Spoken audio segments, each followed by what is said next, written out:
Hello and welcome back to another episode of Beyond the To-Do List. I'm your host, Eric Fisher, and this is the show where we talk to the people behind the productivity. If you're like me, you see a lot of people out there talking about hustling and living the hustle lifestyle. I've done an episode on this in the past, but I'm talking today with Mark Timm of Ziglar Family. That's the division of Zig Ziglar's organization that talks specifically about family. And Mark and I have a great conversation about not just being productive in and of itself for your business, but the end goal of being productive for you personally back home and bringing that productivity home and making it part of your family, and even having your family work like a team. It's almost a collective productivity and enrichment that we're going for here in this context in this episode. And Mark even brings up something called the 7-day challenge, which I want to get you directly to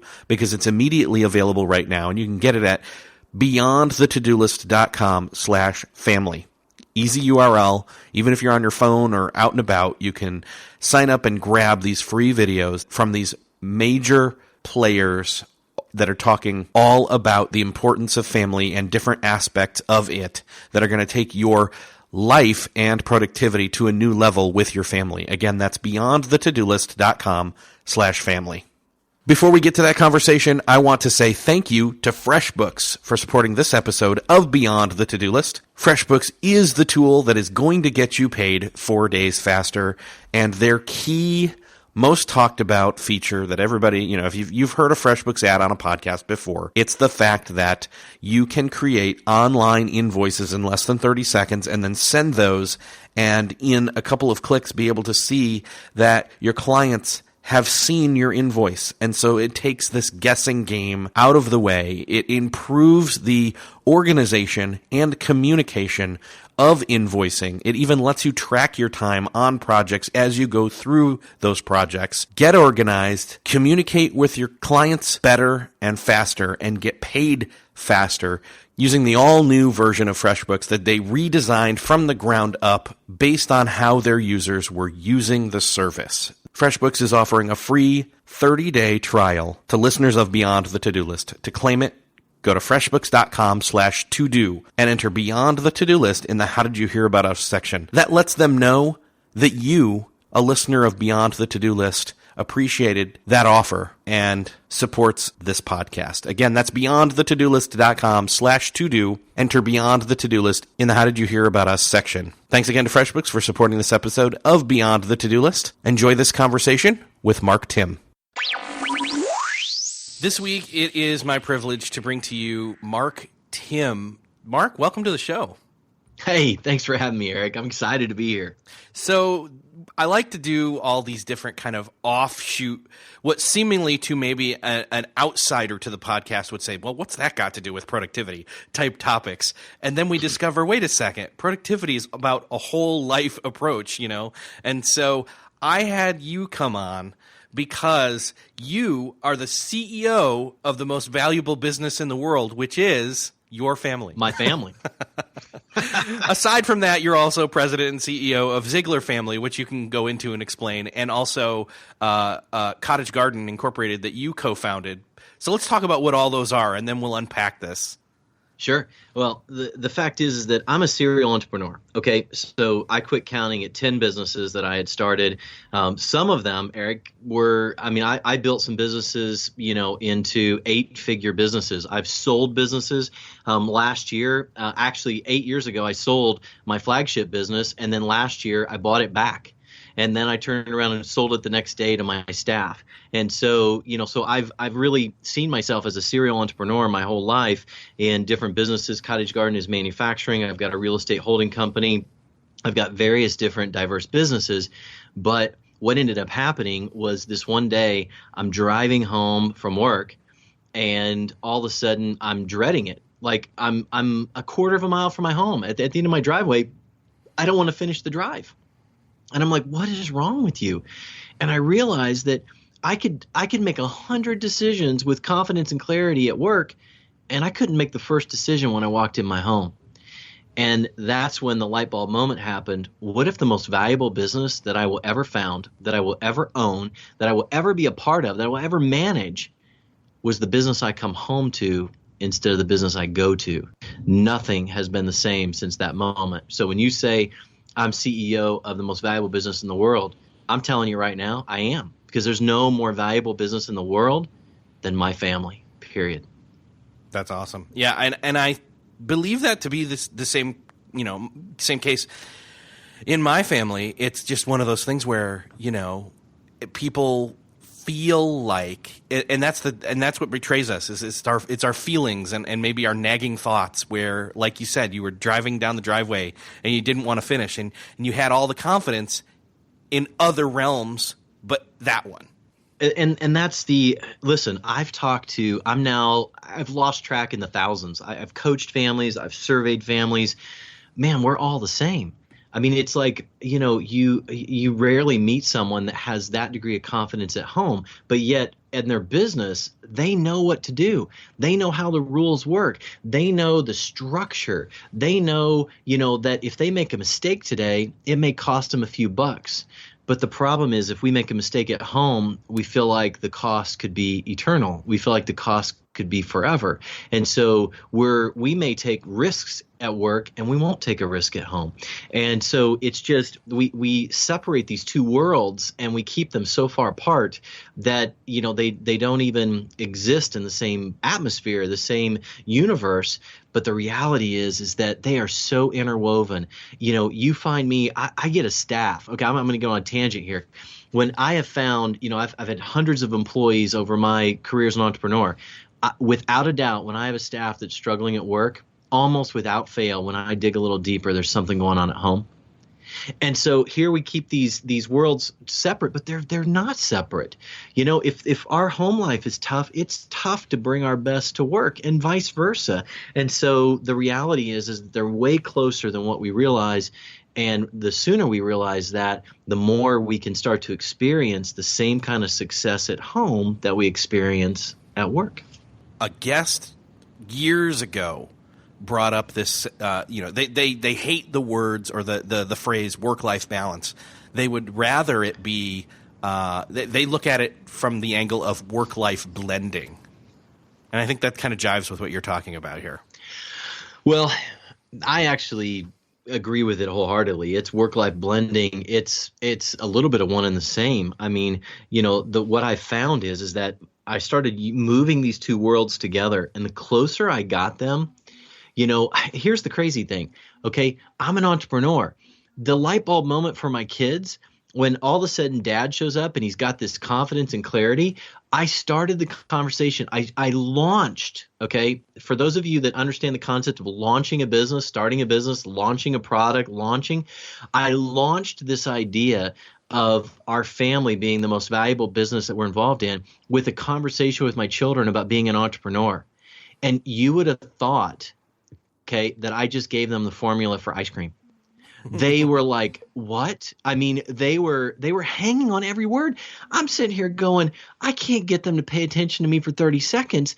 And all of a sudden, I've got 2 kids, then 3 kids, then 4 kids. By the way, I've got 6 teenagers at home. So it's a little crazy. But I started this whole journey 5 years ago. These kids are younger, and they're hanging on every word. They're loving this. And I realized they didn't even know what Dad did. I mean, they didn't even understand what I did. They couldn't even spell entrepreneur. They didn't even know what I was doing, but they were loving it. They were eating it up. And I'm sitting there going, oh my gosh, what have I done? I separated these worlds so much that my kids don't even know what I do. They don't even know what I'm involved in.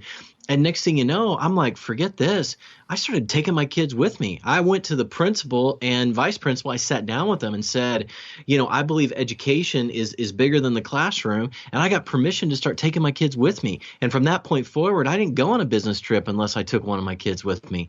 And I started bringing them to work. I started introducing them to what I was doing. And next thing you know, they're talking about wanting to be entrepreneurs, and they're talking about their future. And it's just opening up this world. Now we've got a common vernacular. Now we've got a common language we can talk. So you talk about being productive. I wasn't even communicating with my kids in a way that was productive. Now we're talking a language that I love and a language that they're interested in. Now the car was going. As my grandpa would say, we were cooking with gas at that point, and starting to really get the wheels moving as a family because we had something in common, but it was always there. I just kept it away from them and I didn't make it engaging for them. And so once we figured that out, that's when, again, this thing started to explode. And so it's not even about, I mean, I love the word blending, but the reality is that work-life balance, we got to invite our family into our work life. And if you work for a business, if you're not an entrepreneur like me, and you work for a business that you can't bring your family, take them on the weekend, take them on a Saturday, take them, show them where you work, take them early in the morning one day, take them at night. I mean, engage them in what you're doing so that they have a frame of reference and they ask you questions. I mean, the toughest thing about having teenagers is talking to them. But if you open their eyes and get something they're interested in, and what better topic to talk about than your work? It's something you spend a lot of your life in. So I'm all about work-life balance. But one of the ways that I get balance is by allowing my family to understand what I do so that we have more balance in that regard and don't keep the worlds so separated. And then the other thing I do is I empower my family to hold me accountable to have that balance. But the more they understand about what I do, the easier it is for them to hold me accountable and for me to be accountable. So, in other words, we need to break down some of the structured compartmentalizing that we feel like we have to put in place. And some of that comes from this idea that, sometimes, hey, we've got stuff we've got to get done for work. And those of us that do, work out of our home, there's got to be some boundary time or whatever. But you still, part of the fun, part of the benefit even of being a person who works from home is the flexibility and the freedom. So you don't have such a rigid structure. And again, you have kind of that communication, that give and take, that relationship between, and again, blending. It keeps coming back down to that word. Yeah. And I got to tell you too, I'm like the taskmaster at work. Like I pride myself on being like having this capacity for getting an incredible amount of things done. But then when I would get home, I would feel so kind of beaten down because I couldn't get anything done. And when I started looking at my family as my most valuable business, I'm like, well, what allows me to get so much done at home? And I got to admit to everybody listening here that up to this point, I can't function in my businesses without having some kind of a meeting. Like we sit down on Mondays or even a conference call or a Zoom call, whatever, and we get on the same page and we go forward and we accomplish things during the week. And I realized that up to that point, I'd never had a family meeting. I'd never called a family meeting where we sat down on purpose to talk about getting something done or doing something important as a family. We'd talk, around the dinner table or whatever, and we'd catch each other as we could. But I can't function at work without a meeting, yet I'm not having any family meetings at home.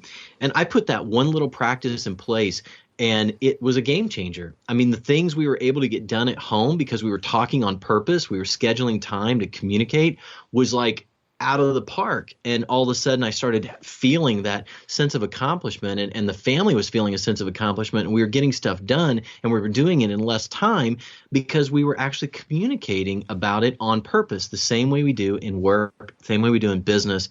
And I just systematically looked at everything that's making me productive, efficient, and successful at work. I started applying those to home, like goal setting. I mean, we hadn't, we didn't have any written down goals for our family at all. But I got all these goals at work, and I find that's the same way with so many families. Is that we don't apply the things that are making us productive and effective in work. We don't apply those at home, and they all apply. That's the coolest thing, Eric, of all, is that I could like play a game with you right now, and you could throw out, the coolest idea that any guest has ever given you for productivity at work. And in a matter of seconds, I could tell you how that applies at home because it all applies.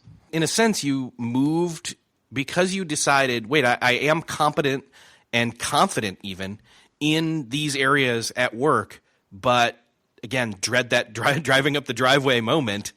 How would you suggest somebody competently move or take assessment of, okay, what is it I am good at work, and how do I bring that back home, or vice versa for that matter?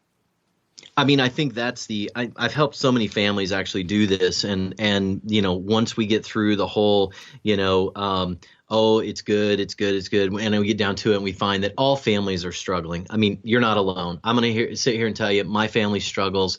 Every family has certain struggles. They're different struggles. We're all different families, different places, but we all have our share of struggles. But yet on the same token, we then look over and say, well, what are you good at? Well, we're all good at different things. And so it doesn't make sense for me to tell you what to do. It makes sense for me to help you see what you're good at. And if one of the things you're good at is organizing, or one of the things you're good at is facilitating meetings, or one of the things you're good at, is engaging or mobilizing a team, or it's finding the greatness in others, whatever it is, you do that assessment. And then you can turn around and look at your family and say, how can I do that with my family? What works in my world? What allows me to get done what I need to get done in my work world? And how can I apply that? So again, for me, it was family meetings. I can't function in my business without meetings. I can't function in my business without goals. So we put goals together. We went so far as to create a mission statement as a family. And, I've got a mission statement in my business. Ziegler Family has a mission statement. Our mission is to help families be, do, and have more. And we know that, and anything we do applies back to that mission. But yet we didn't have a mission statement at home. So how can you as a family go where you need to go, or get done what you need to get done, or become everything that has been intended for your family if you don't put some of these basic things in place? And so I think it's just a matter of, first off, making the decision that you can do it, and then develop some clarity and confidence around areas that you're successful with in other areas outside of your family. Again, it can be a coach, it can be business. What makes you successful? And then turn around and start to apply that back home.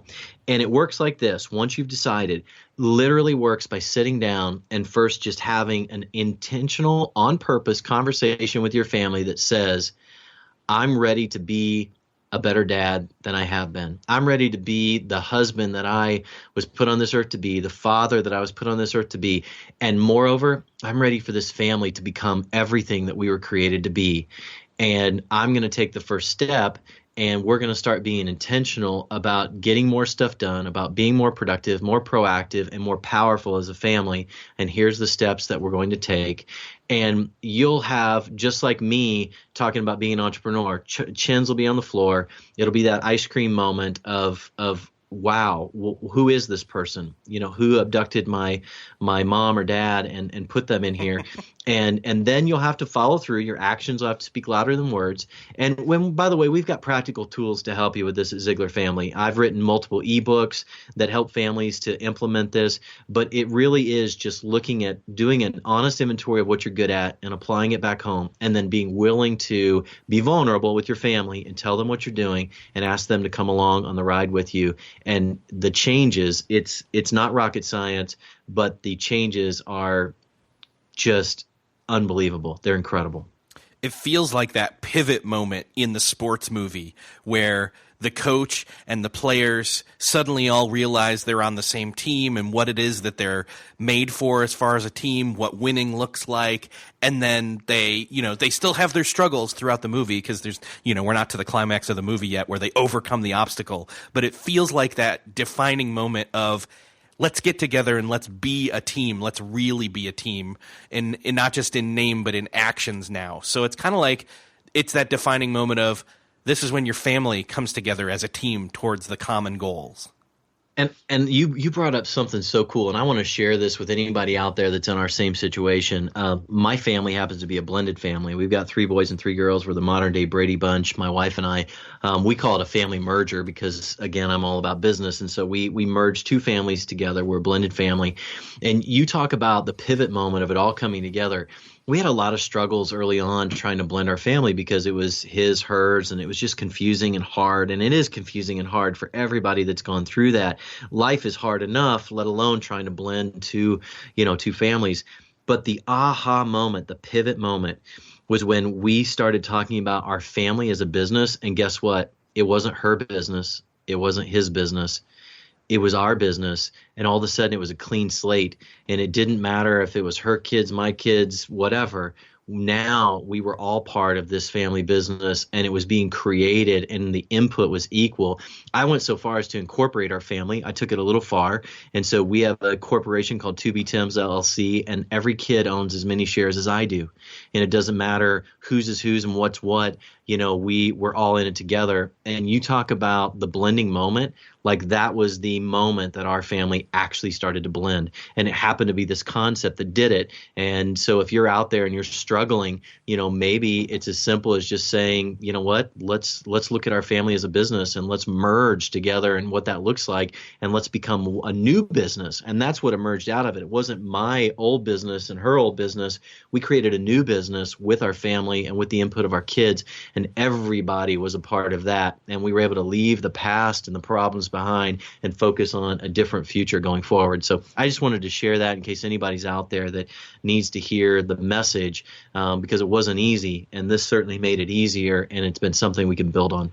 A lot of times when I'm talking with people on this show, it's all about individualism. It's all about me and my life and what I need to do for me, and how, as Michael Hyatt talks about, productivity is not just about getting more done. It's about getting the right things done. And it's about applying that principle to your family, to a group. It's not just, if you were applying it to maybe your business and it was you and how to work better as a team in business. But again, as you're talking, that your family is a business too. So it's as if you're applying those business principles of working well in a team over to your family. But I got to ask you, obviously your family was fired up from that initial meeting. What have been some of the struggles with your team? So I'm going to do a two-part answer. Number one, just to piggyback on what you've said, how can you possibly know, if you don't know where you're going? I mean, how could you possibly get there? And just like Michael, says, it's about getting the right things done. But if you don't have any goals or a mission statement, how do you know what the right things are? And that's one of the things that we struggle with, is knowing what the right things are. And that's what a lot of families struggle with, is that they're so unproductive because they don't know what the right things are that they should be doing. And with that, I'll answer the second question. And I'm not going to lie to you, okay? Our first family meetings were horrible. I mean, they were like the worst. You could do a sitcom on our first family meetings, because even though everybody knew they wanted to be a part of it, they weren't used to something that was this intentional. And so I had teenagers that had never in my life had I seen them, it seems like, want to do homework. And all of a sudden they were like, I got homework to do. Great. I'm so sorry, Dad. I got homework to do. I mean, we just got to do this another time. And because they knew the homework card, like I almost passed out when they said that. And so it was a good way to get them out of the family meeting. But they didn't want to have this kind of intentionality. And so I'm just going to tell families out there that want to institute family meetings that don't be afraid to do what we did. And that is, in the first few meetings, we just bribed them. We went out and bought $4.99 tub of ice cream. We don't have a lot of sweets in our house. And we said, you make it to the end of this family meeting, you'll have ice cream. And I remember one of the most enjoyable family meetings we ever had. My wife put together a smorgasbord, and it was basically s'mores. And that's the graham cracker crust and the melted chocolate and melted marshmallows, all ooey gooey. And she had all these fixins out there. And the whole family meeting was who could create the most creative, amazing s'more. And after 2 or 3 family meetings that were about being fun and being together and connecting as a family, then we could move on to more of the serious stuff about why was the Timm family created? Where do we want to go as a family? How are we going to get there? But in the beginning, go slow. I mean, don't go at this, like it's the last cookie in the cookie jar. I mean, just go slow and let your family catch up to your enthusiasm and make it worth their while. I mean, bring some ice cream, get them excited in the beginning, and then you can move on to the deeper things. A friend of mine who's a very successful entrepreneur grabbed this concept, literally showed up at the first family meeting with a printed out agenda that was a page long and passed it out to his family. I mean, within 10 minutes, they were ready to tar feather him and send him on the rail somewhere. And then I showed up at his house a few months later, and they wanted to, they had just stink eye for me too, because they're like, you're the guy who did this to us. And then we sat down, we talked about why it wasn't working. And the next meeting they had, they played this cool game where they put blindfolded everybody and everybody got to like feed them something and they had to guess what it was. And it was safe. It's so much fun. And then they started letting each member of the family got to plan, a fun activity for the next family meeting. And then boom, it was off to the races. And from that point forward, it's been awesome for them. And so, so just, we've had some real struggles. I mean, this hasn't always been easy to implement, but we've stayed focused, and we started having our kids present during the family meetings. And so we had them do character presentations, and we were doing presentations in our family on generosity and on grace and on, honesty. And I want to tell you something, the first presentations were pretty lame. They were tough. By the time we got done with the presentations, I had children that were doing Prezi video embedded presentations on character traits. So my kids are no longer intimidated when they have to do a presentation at school because they've already rocked it at home during our family meetings. And so, we did the 5 love languages as a family. We've done the DISC profile, Strength Finders profile. We've done these cool things as a family during these family meetings now. We try to make them, and all of these things, by the way, all of them were stuff that I did in business. They were all stuff that I was doing in the business world, and I just brought it home to my family and introduced it to them. And so I didn't reinvent the wheel. It sounds like it's almost this culture. We talk a lot about business culture. It's like a culture shift in your family. Without a doubt, it's a culture shift. And the crazy thing is that I don't know if any of my kids, well, they couldn't even spell entrepreneur, but I don't think any of them would have wanted to be an entrepreneur or thought they would. Now I've got 3 of them that want to have their own business, and they talk. I mean, listen, when they sniff out that dad's going on a business trip, it's like I get cookies made for me and breakfast made for me. I mean, they can't. I mean, they're like, so I'll go. I gave a speech today at noon. So I literally came from a speech to a call to this podcast, and I gave a speech here in the local area, and 2 of my kids were with me because they're like, you're giving a speech? Oh, I want to go. I want to go, call me out of school. I want to go with you. And so, to go hear dad speak. And it's because I've involved them in, it is a complete culture shift. They want to go, they want to travel with me. They want to go with me. They want to be involved. They want to work with me and help me in everything that I'm doing because I've involved them with it versus, me feeling guilty for missing their stuff and not being around and justifying it that I had to provide for my family. Now my family's a part of everything I'm doing, but it shifted in me first, and they've just caught the bug, and they're now all about it. How did you approach your wife about this change? Because I know that you've talked about how the kids have kind of reacted, but did you get her on board first? Yeah, without doubt, I got her on board. I went to her first, and I'm like, I remember taking her into our bedroom, and I'm like, I got this thing. I get this idea. You're not going to believe this. Just go with me. Just listen to me. I couldn't even spit it out. And I think she was so excited to see me excited about plugging into the family that I could have said almost anything and she would have said yes, because she saw how much I struggled to find my place in our family world, to really plug in and get passionate. Yet she knew I was passionate. She knew I was productive in other areas. She just knew I was struggling at home. So seeing me so excited, I don't think she even understood what I wanted to do at the beginning. She just gave me a blank check because she saw me so excited to plug in. And then after she started seeing the results, then she was all about it as well. And she's been my partner in crime ever since. In fact, she's coming along with me in Ziegler Family, and she's helping me with a lot of stuff we're doing at Ziegler Family as well. And she's got her own blog, actually. She blogs over at keeperthehome.org, and she helps women on the healthy living journey, and she's helping me at Ziegler Family. So she's really found a place to help other families through what we're doing as well. Well, I'm really excited, first and foremost, to sit my wife down and say, hey, I want to do this. And what I mean by this is you guys actually have created like ways for people to shoehorn. I don't even know if people know what a shoehorn is anymore, but I still use that phrase. Anyway, it's where you can slide your shoe on easier. So it makes it easier to slide into kickstarting something new. And as big a change as this ends up being for your family, you guys at Ziegler Family have something coming out here, and I'd love for you to kind of tease it out. Yeah, absolutely. I can't wait to tease it out. And I'm going to go a step further. We've talked so much about this. If you've got some kind of little smart URL we can come up with, something you've Sure. got /Ziegler or whatever you come up with, I'll give my ebooks to your listeners.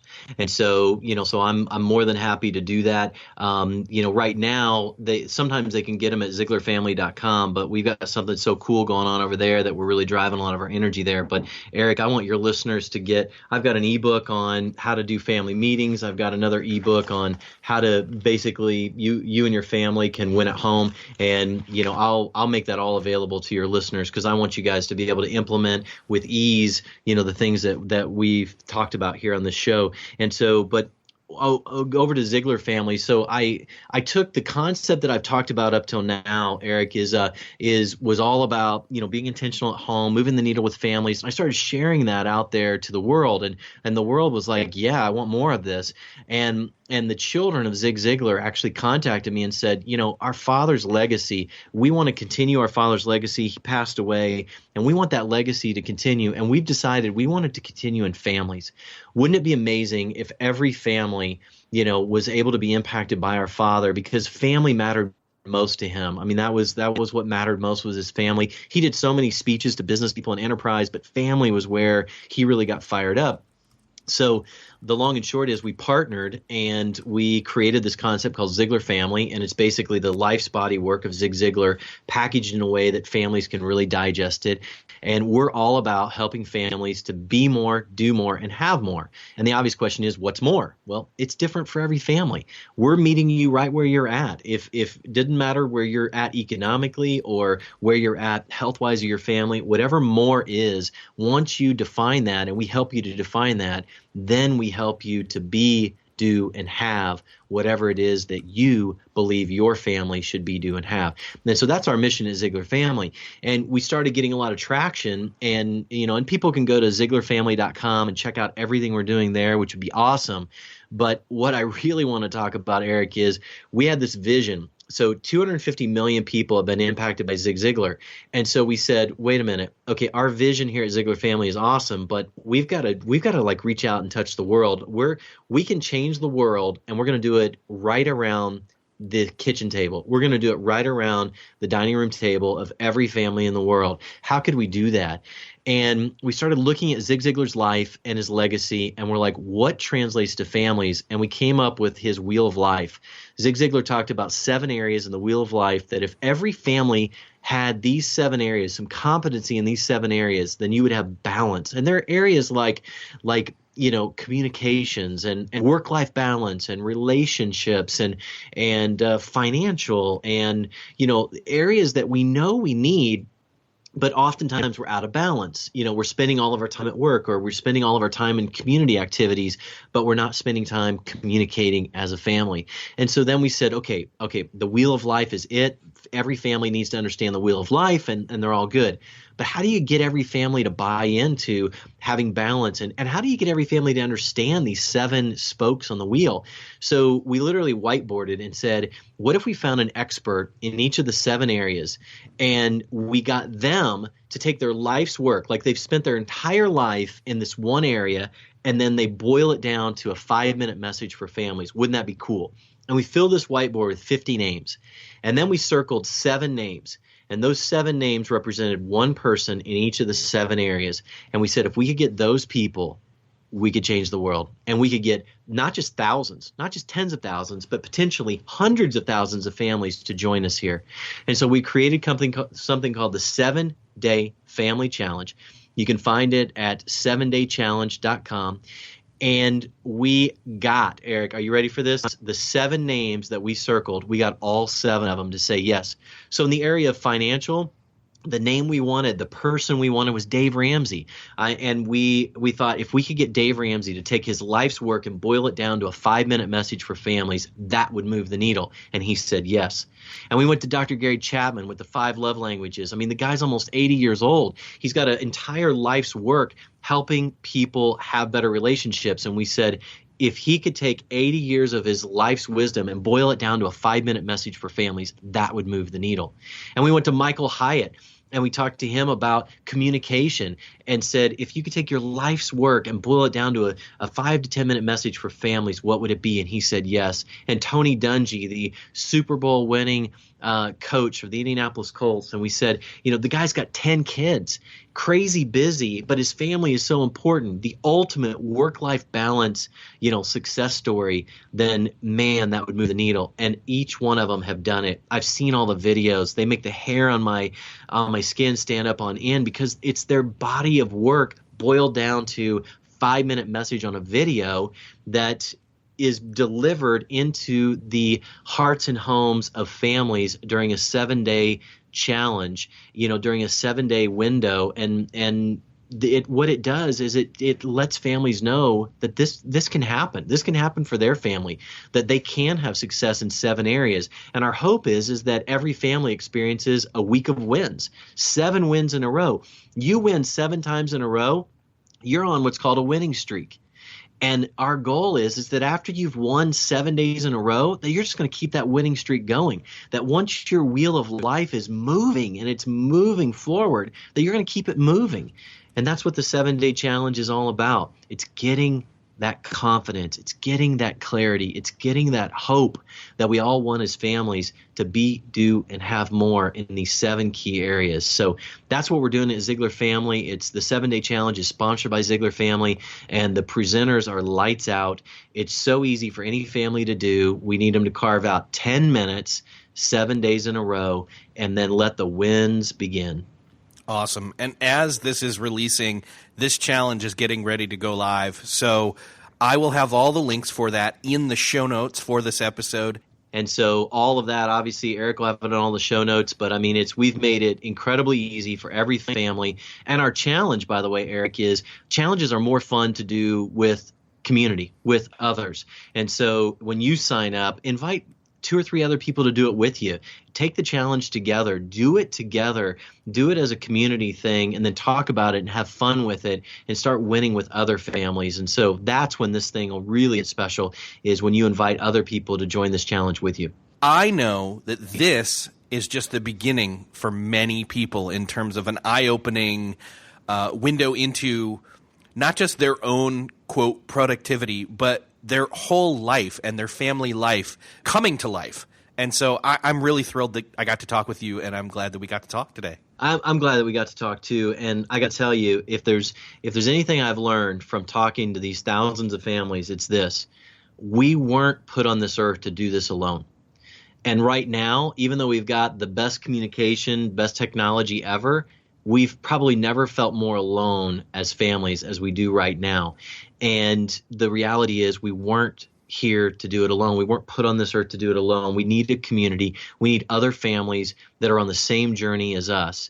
And that's what we're trying to do, is just create this momentum, create this community of families that can find other families on the same journey as them, so that they know they're not alone, and that we can start to move the wheel, that we can start to create momentum together and keep it going together. And the other thing that I've learned is that every family has something special to share. Every family is unique in some way, and that uniqueness can move the needle for other families. And we want to create an outlet for your family to be able to impact other families as well. So that's kind of the couple things I want to share here, and make sure that everybody knows how powerful community can be, to not only to receive, but also to give. Awesome. Mark, thank you so much for joining me. Thank you, Eric. Thanks for having me on. So how are you doing with your productivity and your family? I know that this is one key place that I need to personally make improvements in, and have made decisions to do so, and am, through the 7-day challenge, putting into action, backing up that decision I made. Go take the 7-day challenge with your family. You can find that at beyondthetodolist.com/family. That's beyondthetodolist.com/family. You will be glad that you did. Thanks again to FreshBooks for supporting this episode of Beyond the To-Do List. Make sure to go grab their 30-day free trial to get your time tracking for your projects organized, send your invoices easier and faster, and then get paid up to 4 days faster. Make sure to go to freshbooks.com/to-do and enter Beyond the To-Do List in the How Did You Hear About Us section to support this podcast. Thanks again for listening, and I will see you next episode.